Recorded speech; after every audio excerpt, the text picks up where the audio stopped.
Now, when you take decisions, there are some 3 traps in this book.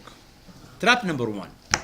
When you make a decision, watch out and avoid if you go into this perceptual, behavioral decision traps. Number 1, it says framing error. It is the way in which information is presented sometimes can influence one's interpretation of it, which is in turn may alter a decision based on the information. Did you guys get this? The way advertisement says it. Yeah, like advertising. Deceive you. They deceive you from the, you see. So, they make this inside like very great because of the outside world. So it says here, before you take a decision, you need to look at the real information that's important. Don't look at the frame of the picture. Look at the picture as it is and let the frame away. Real estate's broker when he makes things. Escalation of commitment, continuation on a course of action can lock a person into a losing position. Don't throw good money after bad. You guys remember the gambling dilemma? You gamble and then you lose. And then here you have this feeling, no, I will never stop. I will win next time. I throw more money. And you keep losing and you throw more and more good money after bad. You started with a gamble, my friend. You know it's gonna fail. You need to learn to stop. Remember the escalator? If you go on an escalator, once you step your step on the first step, it will immediately take you. Now, if you go in the wrong direction, and as if you put your first step on that escalator, it will start to move. And as it moves, sometimes it is difficult for you to go back. And for that reason, you may be in an escalation of commitment. You commit to more commitment to even worse commitment. Do you remember when your friends tells you to do them a favor and you say, you go into the first step on the escalator. Tomorrow it becomes more expensive and it becomes very bad. And the management advice says, you need to learn to stop and say no and take a step back, because you will continue throwing good money after bad. And the third is this confidence, overconfidence. Believing too much in one's own capability can be a trap. Anyone have had the feeling of overconfidence? How many people in the class, they have this overconfidence problem? Okay. So, Abdulaziz, why do you think so? A lot of things. See, this is how it works. And I will take an example. It's just an example, okay? There is nothing personal about it, just an example. My friend, you take the first quiz, you get a 0. Maybe you need to study hard.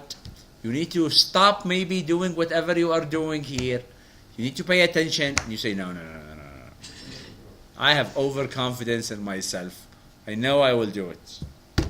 Next exam, my friend, no. I believe too much in myself. I know I can do it. Anyone have had this in their work where they start to say, no, I will do it, and it becomes over because of overconfidence. You know, probably some people in your workplace, they take too much than they can swallow.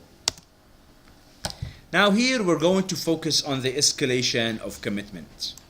The escalation of commitment, which is throwing good money after bad. There are 3 reasons why people always go on the escalator. Okay? Remember, if you're on the escalator, the advice, you need to jump off the escalator as soon as possible. Because every second that pass, you go on a more commitment. Do you see? So why people always fail to jump off the escalator? Number 1, psychological factors. People have no desire to lose. So once they do this, they don't like to say, I lost.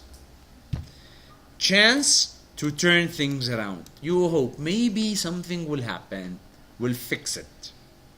3, people desire to justify earlier decisions. If you remember the bad decision in your life, if you talk to yourself now, you will tell yourself, no, it wasn't a bad decision. And you start to justify for yourself.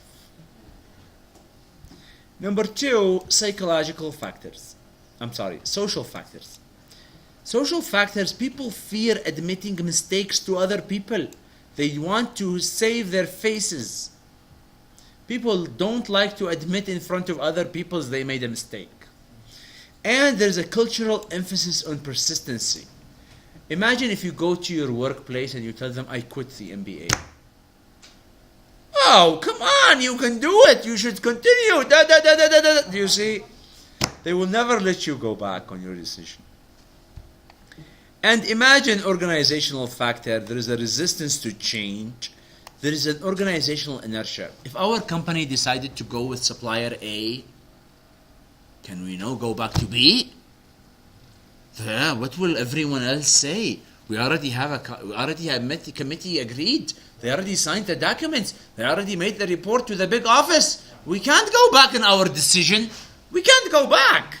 This is an organizational inertia that make companies make wrong decisions and never come back. And there's also organizational politics.